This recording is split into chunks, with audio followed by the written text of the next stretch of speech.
Yung ikukuwento ko pala ngayon, yung baptist yata yun, pabalik-balik sa bahay. Dati, naengganyo nila yung kapatid ko nung kapitbahay ko pa yung kapatid ko dito sa boarding house. Ngayon, kasi minsan yung isa kong anak, na ano nila, naiengganyo nila, sumasama namin, hinahayaan ko lang kasi dito lang naman sa area lang din namin sila nagsisimba. Ngayon, may isang pamilya sila, talagang nag-iinganyo sila na tawag doon, sumama ako sa kanila sa mga ginagawa daw nila sa simbahan o ano, babasahan nila ako ng Bible, salita ng ano, nakapaloob doon sa Bible.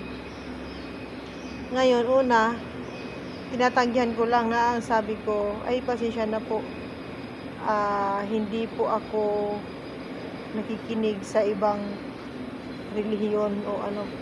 Disclaimer lang to, no. Pasensya na sa ibang relihiyon na makakapanood nito. Sa akin lang to, sa experience ko lang. Kasi sa totoo lang, nakikinig naman ako ng advice o ng ano ng ibang relihiyon, pero hindi ako naninira ng ibang relihiyon. Kasi tawag doon, inborn kaming Katoliko. Tapos kung ano man ang nakapaloob doon sa Biblia, halos nabasa ko niyan lahat. Kasi sumasali ako dati sa mga grupo.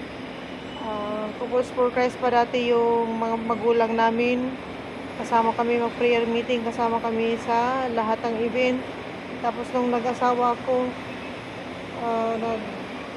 ano din kami ng BEC, Basic Ecclesial Community ata yun, hindi ako nagkakamali. Hanggang sa napunta ako dito sa ibang lugar. Ngayon, kumbaga, naging leader na rin ako sa mga prayer meeting na yan.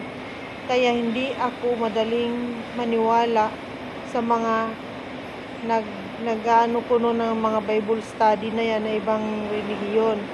Ito sa akin, no, sa experience ko lang to, no. Kasi ang taong hindi pa alam ang laman ng Biblia, madadali ka talaga sa ibang relihiyon na sumama ka sa kanila.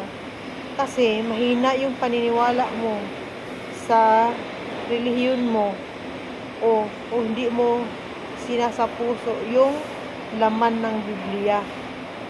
Huwag naman sabihin natin na nagmamalinis ako, na o ano, tao lang din ako, nagkakamali. Pero ang punto ko dito is, hindi ako madaling maengganyo sa ibang relihiyon kasi may paninindigan ako.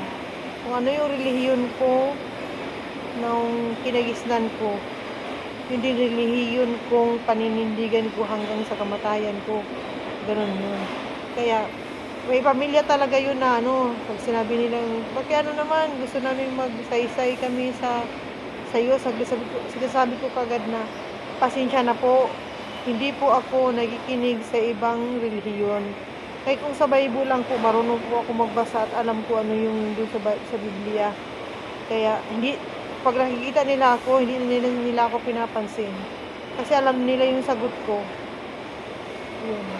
Kaya sa mga hindi nakakaalam, no, nakakaalam, madali tayong maengganyo sa ibang relihiyon na sumali sa kanila o na sumama sa kanila. Kasi kung wala sa puso natin yung kahit anong religion to, o Katoliko ka man o maano ka, nasa sayo naman yan, nasa gawa. Kahit ano naman yung relihiyon mo, kung nasa puso mo yung salita ng Diyos, kung tawag doon, ina-apply mo sa sarili mo araw-araw, hindi ka talaga maano sa ibang relihiyon. Ganun yun.